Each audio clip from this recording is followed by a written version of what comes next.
I'm talking today to Paul Rosbotham of the NICC. Paul, we're here at the NIC's annual forum. You've just given the opening address. Sounds like there's lots of work going on. Yes, we're very busy as ever. We've got a full work programme at the moment, ranging from everything from the physical layer for broadband access with DSL, right the way through to signalling protocol issues for interconnecting networks using SIP, and then on to the more consumer issues, things like nuisance calls are a huge issue at the moment. I think Ofcom estimates there's about 4 billion calls per year being received. We actually think that might be an underestimate. So as an industry we're having to work together to come up with ways of overcoming that, and NICC are pretty central to that activity. Yeah, and in fact to help you cope with this, I think you also mentioned you've had quite a significant restructure in the way you carry out the work. We have indeed. Historically, we tended to be organised on a technology basis, so that we had groups that looked at things like architecture, a group that looked at protocols, a group that looked at testing, and so on.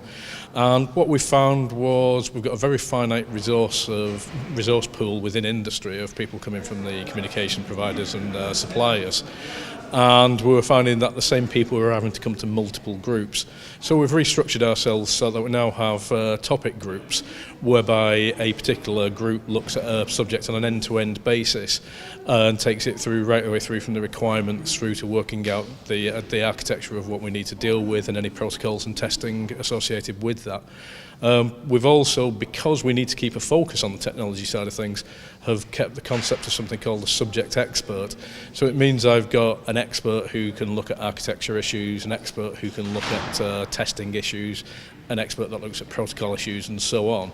And the advantage of that is they can make sure that the correct people are mobilised to go to the task groups, but also they can take a holistic view and make sure that what we're doing in one topic group is consistent with what we do in other topic groups, and we don't end up with a mismatch of architectural approaches, for example.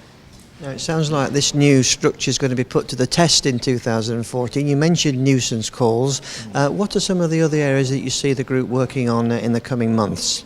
So we've got a large amount of work to go on with respect to SIP and the introduction of that across UK networks. It is starting to be deployed in quite scale levels now. We need to work out some of the interoperability issues so that it will work correctly with the legacy signalling standards, and we need to work out exactly how things, which parameters should go where. So we've got a large item of work there. We've got ongoing work in the emergency calls area when it comes to IP, in terms of being able to make sure that we can locate customers when they make calls to the emergency services. Traditionally, you made a call from your phone was pretty much hardwired into the wall, we knew where you were. With IP, increasingly mobile and can be nomadic, from going from place to place, and we need to work out where you are in order that we can get the emergency services to you. We've got a piece of work which Ofcom have asked us to take on recently around customers increasingly deploy their own PBX software onto their own PC and run a little mini server themselves. They're opening themselves up to fraud, basically. That is very easy. If these things are misconfigured, it can be very easy to leave it so that hackers can get into your account and make calls, running up your own bill. So we're putting some guidance together to try and secure PBXs on that side of things.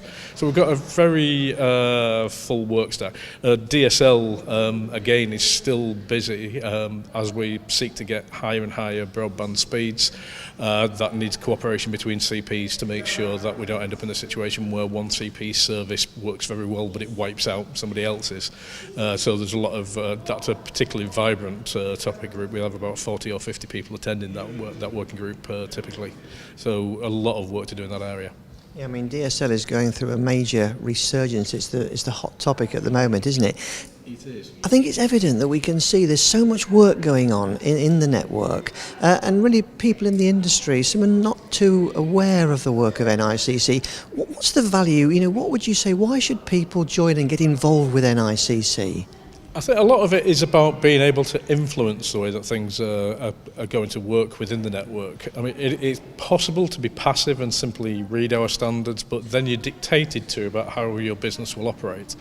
By getting involved in NICC, it allows you to influence the standards to meet your company's commercial and technical goals, and make sure that you're not left stranded with a solution which works very well standalone, but as soon as you need to interwork it with anything else, which inevitably we need to do in a competitive scenario, you end up in a situation where your kit won't interwork properly with everybody else.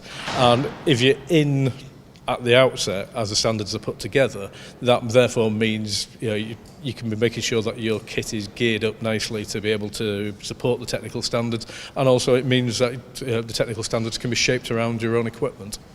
Okay, Paul, well, it sounds like you've got a very challenging year ahead. Thanks for sharing that with us, and thanks for speaking to us. No problem at all. Thanks very much for the time.